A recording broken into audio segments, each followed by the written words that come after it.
Alô, você meu amigo, você minha amiga, muito obrigado aí por essa audiência toda que vocês estão me dando aqui nas redes sociais. Vai dando like, dislike, ou espera até o final deste programa para se decidir, mas compartilha, né? Outras pessoas podem querer esse conteúdo que nós trazemos todos os dias e não esqueça também de acionar o sininho, de curtir nossa fanpage, no caso do Facebook, porque dessa maneira, toda vez que a gente coloca no ar, você é imediatamente avisado. Hoje é aniversário do presidente Jair Bolsonaro.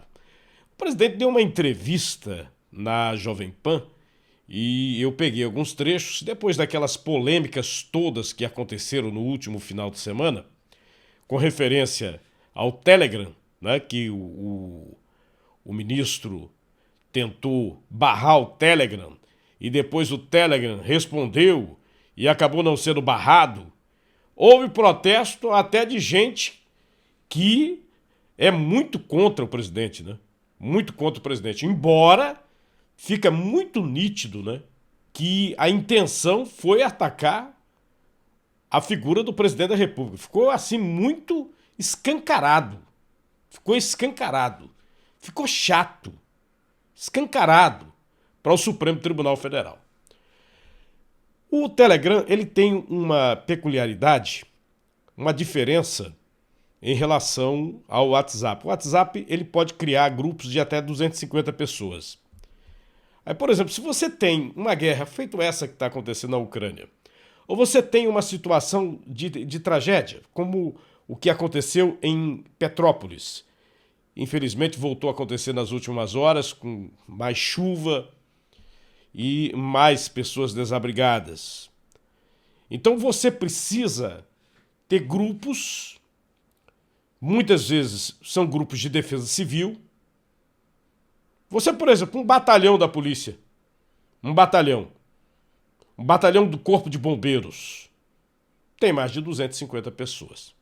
Então você não poderia utilizar para acionar de uma forma geral pelo WhatsApp. Você tem que acionar, neste momento, o aplicativo que esse pessoal usa é o Telegram. É o Telegram. Infelizmente, por conta de uma questão que está muito clara, censura, né? Censura. O ministro lá do Supremo Tribunal Federal resolveu cancelar.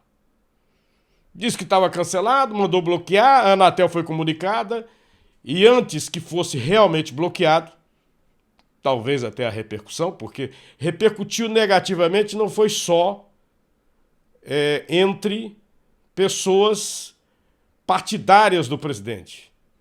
Teve, inclusive, um episódio bastante interessante numa emissora de televisão, em que um correspondente ao vivo disse: olha, aqui nos Estados Unidos, o presidente Trump tentou tirar o TikTok porque era chinês.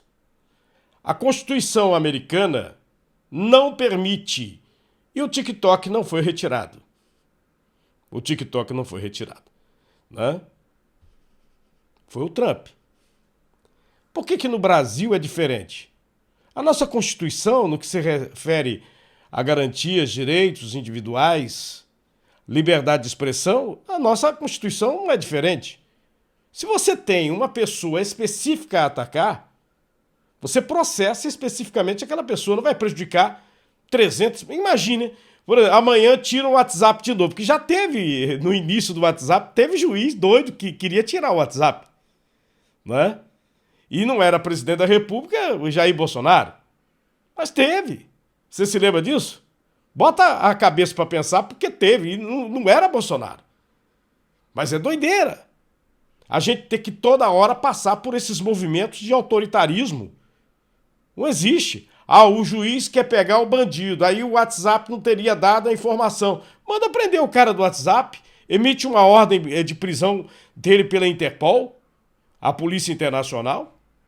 Ora, se o direito desse cidadão ele corresponde à verdade e à realidade, né, o que nós vemos é o seguinte: teve a situação do presidente, mas teve a situação também de um outro jornalista que eu, sinceramente, eu não tenho assim muito conhecimento sobre ele.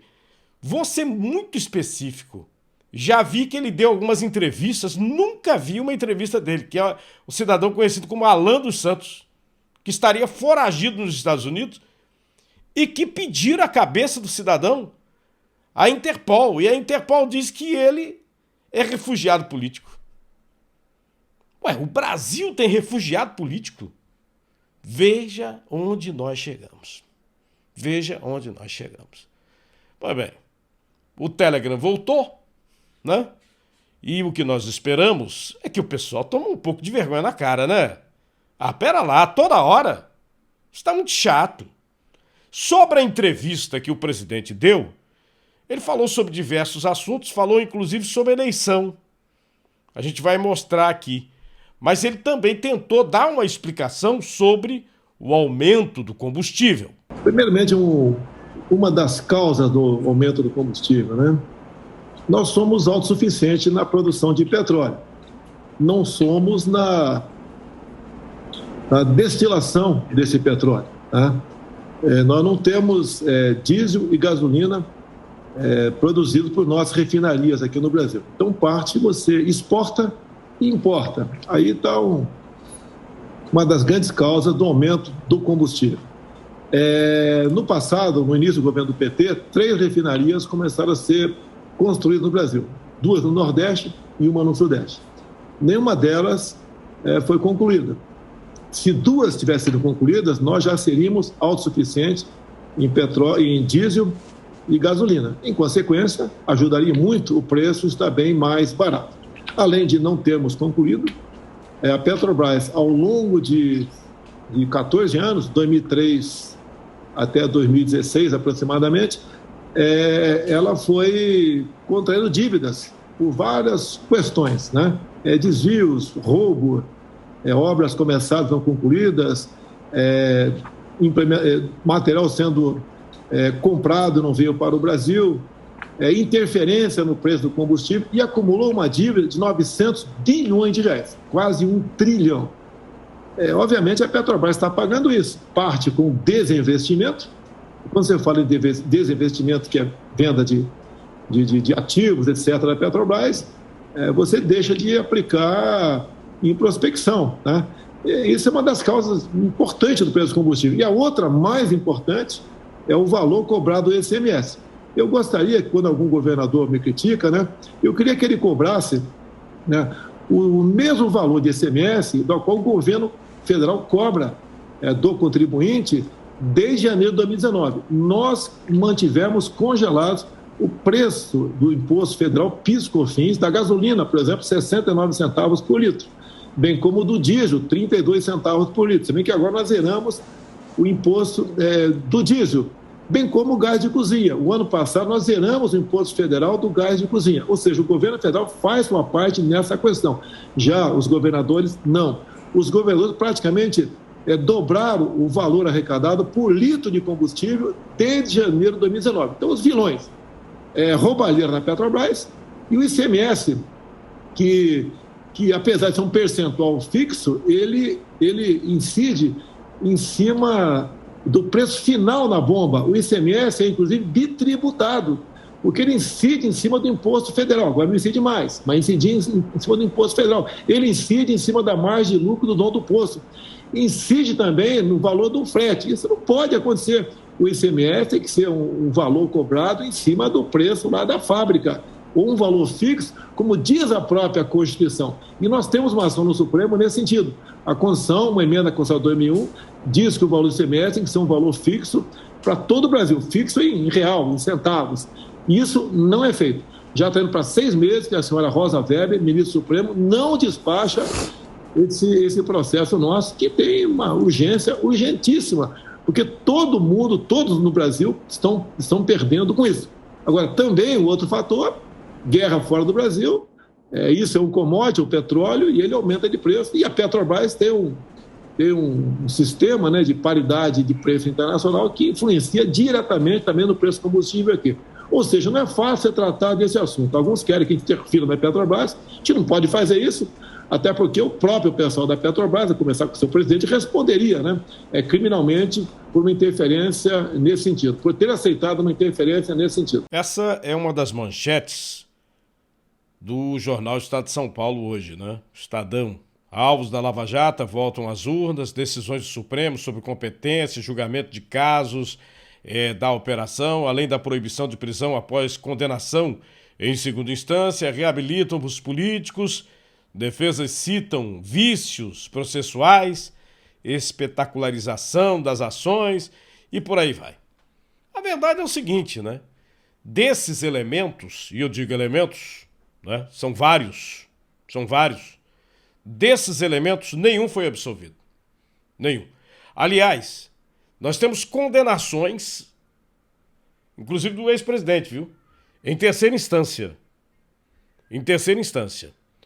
Foram confirmadas no primeiro juízo, na Vara Federal, depois no tribunal, na segunda instância, os desembargadores federais, e depois no STJ.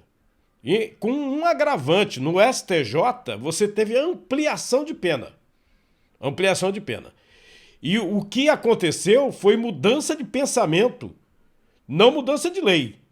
Os ministros que defendiam uma coisa, de repente, passaram a defender outra.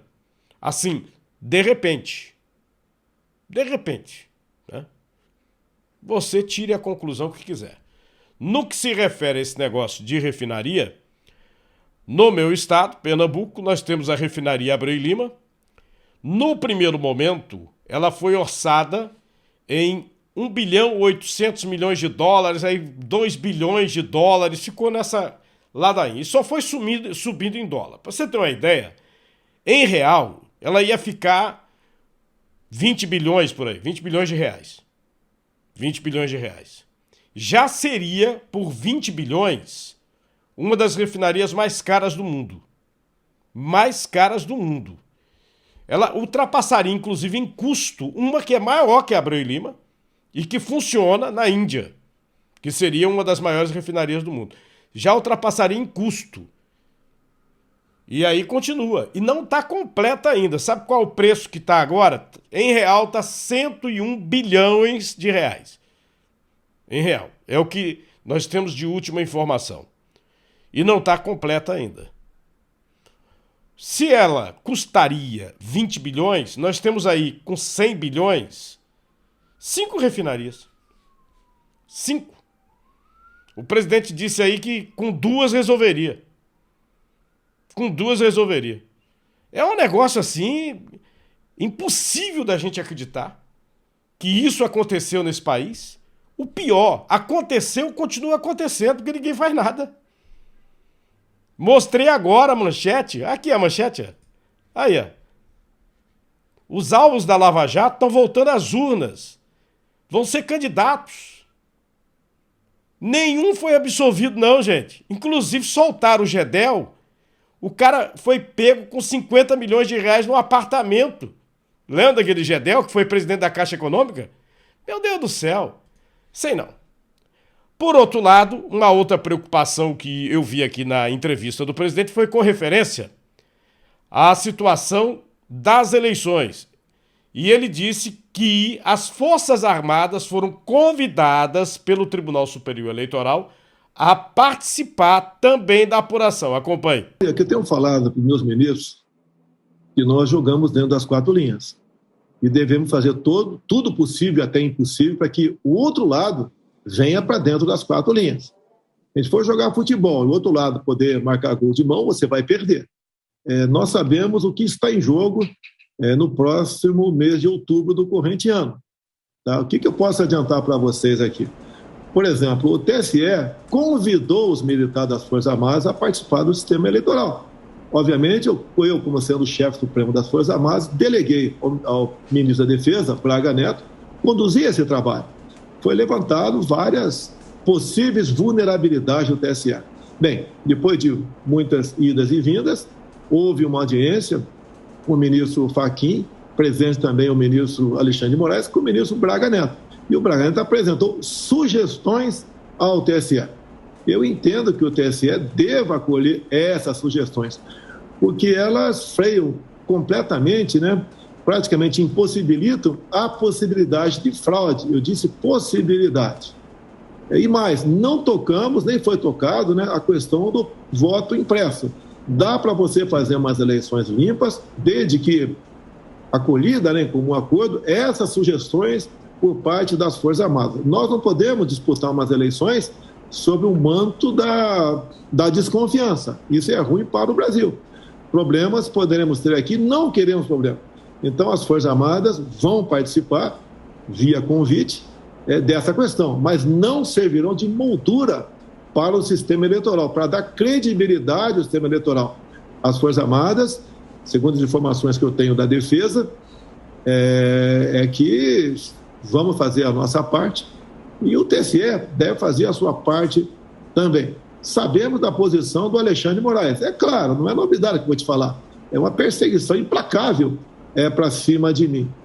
Tivemos momentos difíceis no ano passado, quando o TSE julgou, né, a possibilidade da cassação da chapa Bolsonaro-Mourão por fake news. Acredite, eu até respondi processo no TSE por abuso do poder econômico. São processos, no meu entender, deveriam ser arquivados de ofício, nem sido levados para frente. E nós sabemos o que eles querem, tá? O que alguns querem aqui no Brasil, não são todos, nem é uma instituição. O que alguns querem querem eu fora de combate e, obviamente, o Lula eleito. Bem, pode ter certeza, né? Nós, dentro das 4 linhas, temos como fazer com que o processo caminhe dentro da normalidade aqui no Brasil. Meus amigos, está mais que provado que existe um fator viciante nos jogos. Qualquer tipo de jogo. Houve, inclusive, uma verdadeira batalha perdida no Congresso Nacional, com referência à aprovação dos jogos de azar no Brasil. Eu digo batalha perdida porque acabaram votando a favor, tá lá o abacaxi para o presidente da República descascar. Até porque as pessoas que o apoiam são contra a autorização dos jogos de azar no Brasil. Embora os jogos de azar existam no país e todo mundo sabe, né? Até porque você não vem me dizer que Mega Sena, Loto, Loteria Esportiva não são jogos de azar. Hoje, houve uma substituição desses jogos, né, por outros. Nós temos aí jogos online, né? Diversos jogos online, aplicativos. E não são aplicativos apenas para o seu divertimento gratuito. Tem aplicativos onde você paga, você aposta, você bota seu cartão de crédito. Você joga poker, joga outros jogos eletrônicos a dinheiro mesmo. E um dos argumentos dos parlamentares é que tudo isso acontecia à revelia com sites internacionais e o Brasil não levava nada. Esses negócios aí, os bet da vida, pode ver. Todos eles estão patrocinando os esportes no país. Não tem um clube no meu estado, por exemplo, que não esteja patrocinado por um jogo de azar. E antes mesmo da aprovação, da sanção presidencial. Que existe uma legislação ainda dúbia, faz muito tempo, ela é dúbia, mas dá uma brecha, como ninguém fala nada, ninguém reclama nada. Está acontecendo. Está acontecendo. Você pode ser contra, você pode ser a favor, né? Mas isso está acontecendo independente da minha opinião, da sua opinião. É fato. É fato. Você hoje liga a televisão, por exemplo, tá lá na televisão o patrocínio para você entrar no site. Aí tá o Sport jogando com Santa Cruz para você pegar e apostar qual é o time. Tá? É fato. Isso é fato. Agora veja só isso aqui. Vê. Você já tinha visto esse jogo aqui? Um tal de Roblox? Olha, eu tenho, inclusive, filho que joga isso aqui. É uma coisa de construção, muito parecido com Minecraft, você forma o seu mundo, né? Olha aí, olha a manchete. Olha a situação. Aí você vai, por exemplo, nos vídeos, tem ensinando, né, jogar e tal. Inclusive tem gente rica ensinando. Porque são muitas visualizações, ó. Esse aqui está com 8.500 visualizações, faz só 2 horas. O outro 48 mil visualizações. Inclusive, é bom que se diga que o Minecraft, né, que é da Microsoft, é um site e um jogo que você pode baixar, você pode pagar e tem a versão gratuita, que é um dos jogos mais jogados e é um dos jogos onde a pessoa vai formando seu mundo e tal e dá mais recurso a quem ensina. Tem pessoas aí que ficaram milionárias, tem um inclusive que tem avião particular, tem jato, ensinando Minecraft, que é parecido com esse outro aqui. Essa situação que eu coloquei aqui para você foi causada pelo jogo? Bom, o pai tomou o celular e disse que ele não ia jogar mais, porque as notas dele estavam baixas. Aí gerou todo esse problema, né? Você vai vendo aí, ó. As manchetes rolaram todo final de semana. E agora o Roblox, ele virou líder de audiência entre as crianças aí. Tá vendo? As manchetes? É líder de audiência entre as crianças e adolescentes. E ainda se chama atenção aqui, ó, a importância de aprender ciência da computação.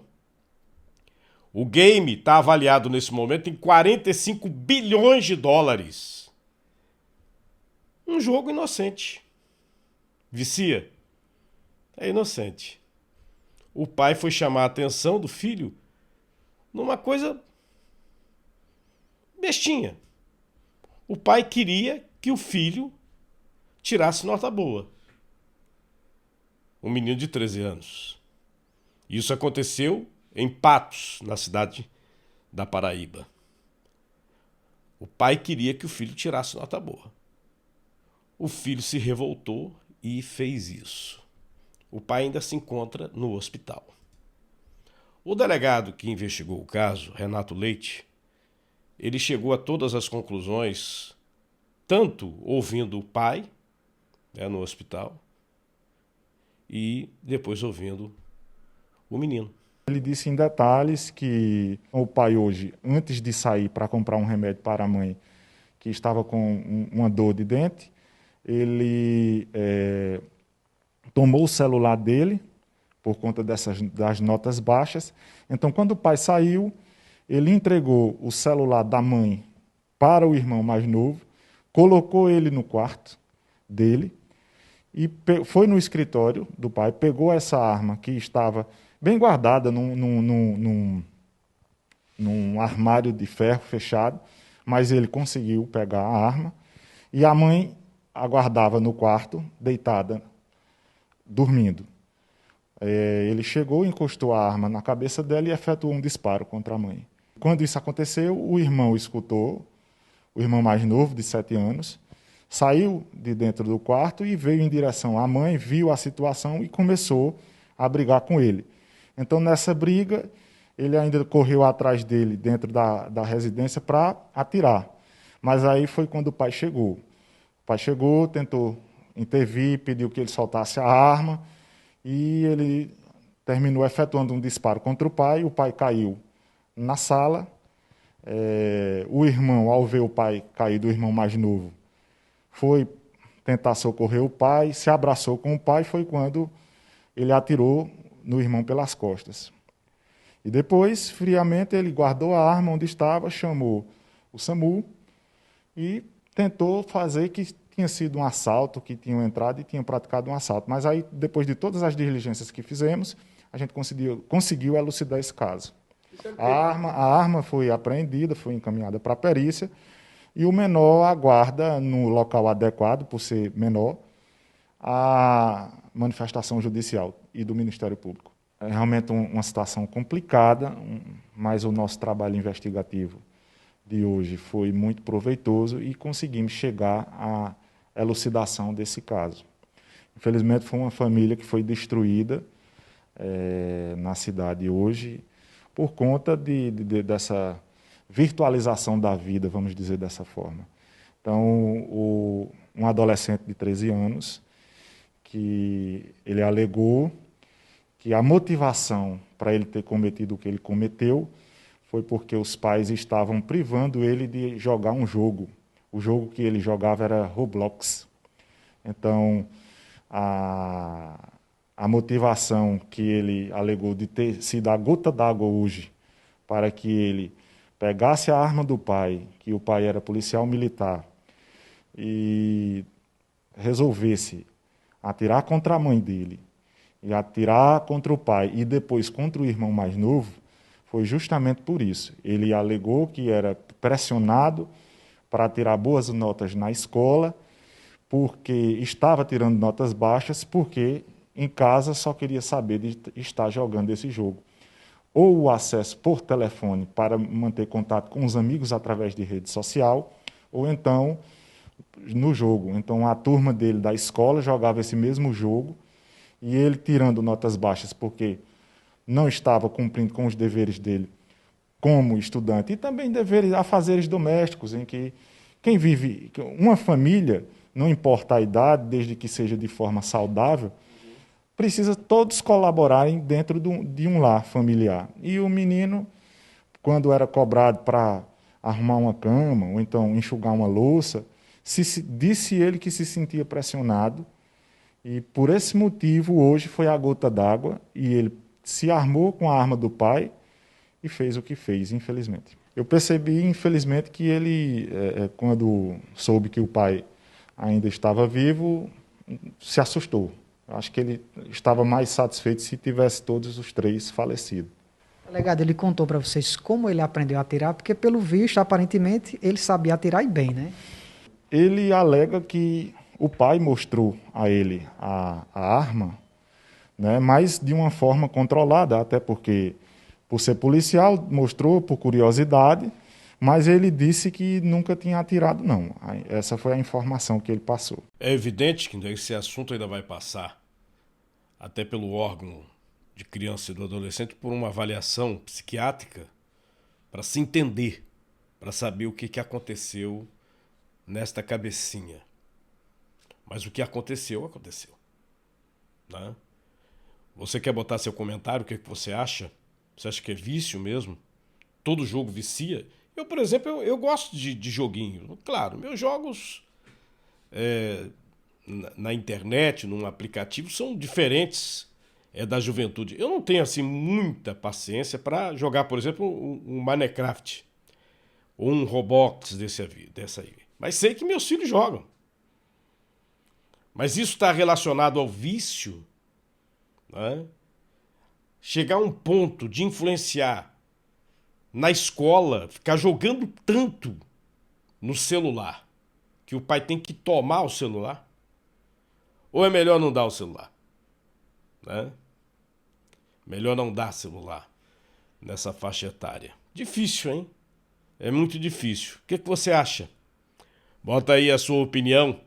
E não esquece aí de compartilhar essa situação, que pode ser que algum pai precise saber que isso aconteceu, até para ter alguma discussão também nas escolas, para a gente saber o que está se passando na mente, né, dessa juventude.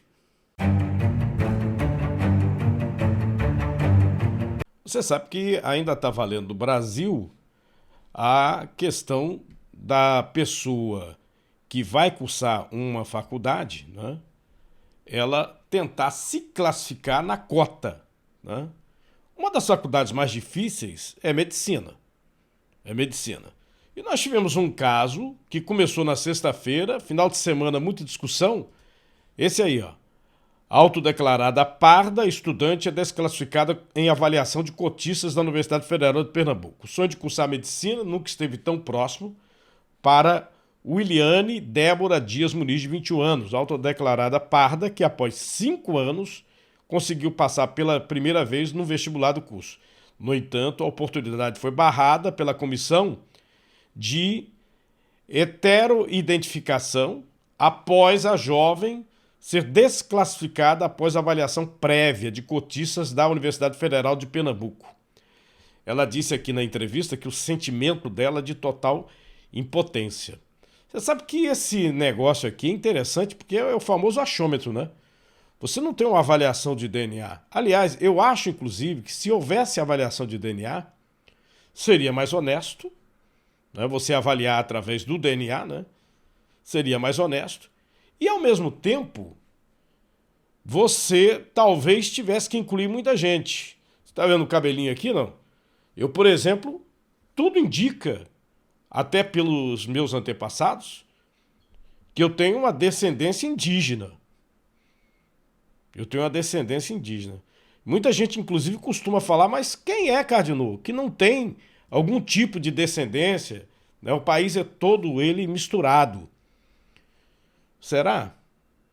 O que você acha desse negócio de cota? Gerou mais um problema, não é? A moça queria ser médica, queria faculdade, Universidade Federal, e ela foi barrada. Por falar em gente barrada, está acontecendo na Ucrânia uma situação inesperada na guerra. O presidente, o Zelensky, ele assinou um decreto dizendo que todo homem maior de idade, 18, né, deveria se apresentar à força militar. Todo homem.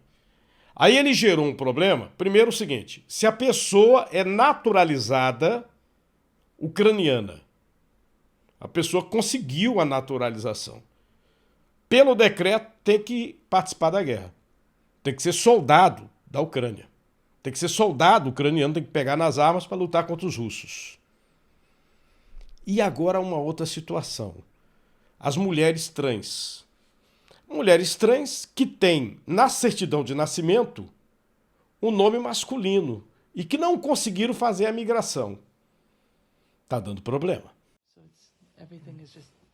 Antes de atravessar a fronteira para a Polónia, Joanne nunca pensou que realmente conseguiria deixar a Ucrânia.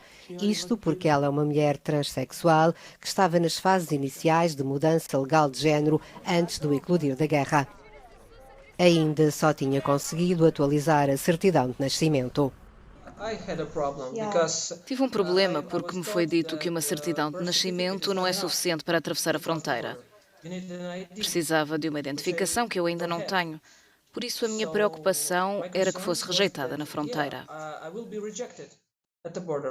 Joanne acabou por conseguir cruzar a fronteira, mas muitos outros membros da comunidade trans não tiveram a mesma sorte. É preciso ter os documentos. Se tivermos os documentos, tudo corre bem. Se não os tivermos, tudo corre mal. Muitas das mulheres trans que tentam fugir da Ucrânia estão a ser impedidas pela lei marcial que impede os homens em idade militar de deixar o país. Embora os ativistas LGBTQ na Ucrânia tenham feito progressos nos últimos 2 anos, ainda existem muitas barreiras para as pessoas trans. Ainda precisam, por exemplo, de um exame psiquiátrico ambulatório para mudar de género, o que pode levar à hospitalização em regime de internamento. Isto faz com que haja muitas mulheres transexuais referenciadas como homens nos documentos de identificação. A situação é muito difícil porque a comunidade LGBT já se sentia marginalizada e discriminada antes da guerra. Muitas pessoas dizem que quando tentam atravessar a fronteira, a polícia e os guardas da fronteira tomam as decisões com base na identificação de género assinalada no passaporte. Consideramos isto mais um exemplo da transfobia legal. Segundo o coordenador da organização HP LGBT, algumas pessoas sem documentos atualizados puderam partir nos primeiros dias da guerra, mas isso tornou-se agora quase impossível. Existem 2 organizações trans na Ucrânia e ambas estão a aconselhar as pessoas a não se desfazerem dos documentos e a não usarem métodos ilegais, como subornos ou coisas do género, porque podem ser apanhadas e detidas. E se os documentos forem colocados na base de dados como perdidos, isso apenas vai criar mais problemas.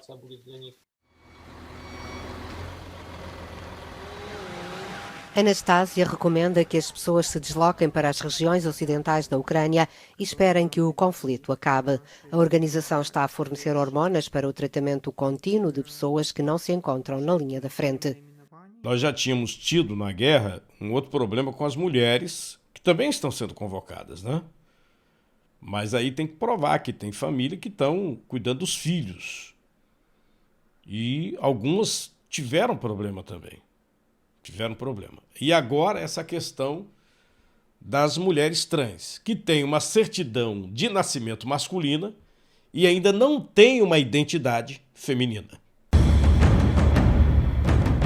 A Polícia Civil de Pernambuco deu outros detalhes sobre a chamada Operação Smoothing.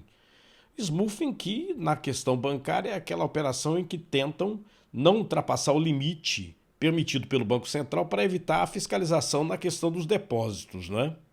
Ou seja, eles faziam depósitos minguadinhos do crime organizado para que não chamasse atenção. Mas a Polícia Civil, numa operação que vem desde 2018, conseguiu esclarecer o negócio. E conseguiu esclarecer a partir do município de Pojuca. Lembrando a você que não é do estado de Pernambuco, de onde eu falo nesse momento, que o município de Pojuca, ele tem no litoral sul algumas das praias mais cobiçadas do país. Inclusive, uma delas, a praia de Porto de Galinhas, foi eleita durante vários e vários anos consecutivos como a praia mais bonita do Brasil. A praia de Porto de Galinhas. Mas tem outras ali, Nossa Senhora do Ó, Muro Alto, Serrambi, são várias praias ali. E a partir da investigação comandada pela Polícia Civil daqui, descobriu-se que uma organização criminosa, ela estava infiltrada aqui no estado e mais 16 estados. E um esquema que vinha da Bolívia e passava por diversos estados brasileiros e por empresas lícitas. O que se sabe neste momento, segundo o delegado que preside a investigação, é que uma empresa é uma das mais conceituadas do estado do Paraná e estava envolvida na criminalidade. Não se combate o crime organizado, né, o tráfico de drogas e a violência decorrente do tráfico de drogas somente com a apreensão de drogas e com a prisão de traficantes. É necessário um trabalho para que a gente possa asfixiar financeiramente essas organizações criminosas e interromper o fluxo financeiro. A operação de hoje ela é resultado de uma investigação criminal financeira realizada pela Delegacia de Pojuca. A partir de prisões e apreensões realizadas no município, nós conseguimos rastrear o caminho do dinheiro e chegar até essas pessoas. Esses líderes que atuam e moram, residem em alguns estados ali que fazem divisa com a Bolívia, seriam pessoas responsáveis por trazer a droga daquele país e distribuir para todo o Brasil, para o estado e inclusive para o município de Pojuca. São pessoas, inclusive, que já estão pagando, né? Já estão cumprindo pena por tráfico de drogas. Sim, algumas delas estão presas, na verdade várias delas já estão presas e o líder cumpre pena no presídio federal. Ele estava preso aqui no estado de Pernambuco e recentemente foi transferido para um presídio federal. Chama a atenção também a participação das mulheres, né? Já que esses homens estão presos, como é que elas atuavam, qual era a função delas nessa organização? Isso, a nossa investigação chegou até o número expressivo, bastante expressivo, de 104 pessoas investigadas, 40 delas eram mulheres. Em razão de algum desses investigados estarem presos, isso dificulta, né, a coordenação e a liderança por parte deles. Então, eles contam com o auxílio dessas mulheres para que eles continuem atuando no tráfico de drogas. Delegado, qual é o perfil dessas pessoas que recebiam o dinheiro de volta? Eram empresários? A maioria não, quase que todos eram empresários, pessoas que não levantavam qualquer tipo de suspeita, porque tinham empresas que mesclavam ali na sua atividade legal e ilegal. Por exemplo? Há uma empresa no estado do Paraná, uma empresa de barco grande, bastante conceituada, e que recebia dinheiro oriundo do tráfico de drogas em Pojuca. Bom, meu amigo, você, minha amiga, para encerrar o programa, eu estou pedindo a você que dê aquele like, aquele dislike. Se você puder, compartilha aí no seu grupo de WhatsApp. No YouTube, inclusive, você pode compartilhar direto no WhatsApp. Você clicando naquele botãozinho para compartilhar, você compartilha direto no WhatsApp. Ou então você copia o link e cola lá no WhatsApp, tá? Copia e cola. E eu queria, antes de encerrar aqui com vocês, né, que você desse uma olhadinha em algumas manchetes sobre essa polêmica da máscara. Polêmica da máscara, onde quase todos os estados, quase todos têm municípios que já deixaram a máscara de lado, principalmente no que se refere ao ar livre, né? Local fechado ainda tem menos, me parece que só 6 estados. Mas ao ar livre até o Ceará.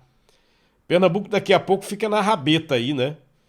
De qualquer maneira, é um assunto muito polêmico. Eu estou colocando aqui uma manchete do jornal Folha de São Paulo. A máscara contra a Covid foi desaconselhada a essencial na pandemia. Estados e capitais como São Paulo e Rio começam a tirar máscaras enquanto especialistas se mostram ainda receosos. Empregadores ainda podem exigir máscaras no trabalho em São Paulo. Condomínios, lojas, empresas. Para a pessoa que é público, os próprios advogados ainda estão na dúvida, né? Por exemplo, você pode exigir que o seu funcionário coloque. Mas se é uma pessoa que está visitando, no caso do condomínio, aí já é diferente, né? Estados que a exigência das máscaras já desapareceu, quase todos os estados, né, estão abolindo a máscara. E para encerrar, o nosso site aqui, o cardinal.com.br, lembrando a vocês que são diversas matérias, reportagens que nós temos aqui, todas as nossas publicações, inclusive o setor de arquivo que você pode observar, e tem a nossa loja, né? Você clicando aqui em loja, você vai na nossa loja onde tem diversos produtos, onde você ajuda o nosso canal e, é evidente, você dá uma olhada aí, compara os preços, né? Aqui é um verdadeiro shopping aqui, são vários e vários produtos que estão aqui. Tem produto de esporte, suplemento alimentar, moda, tem de tudo para você, tá beleza? Você pode acessar direto no nosso site, o cardinal.com.br, ou então, se você preferir, você também pode acessar no link que a gente deixa disponível aqui no YouTube, no Facebook. Você clica nesse link da loja, vai direto à loja. Muito obrigado a todos vocês pela participação, pela audiência. Um bom dia.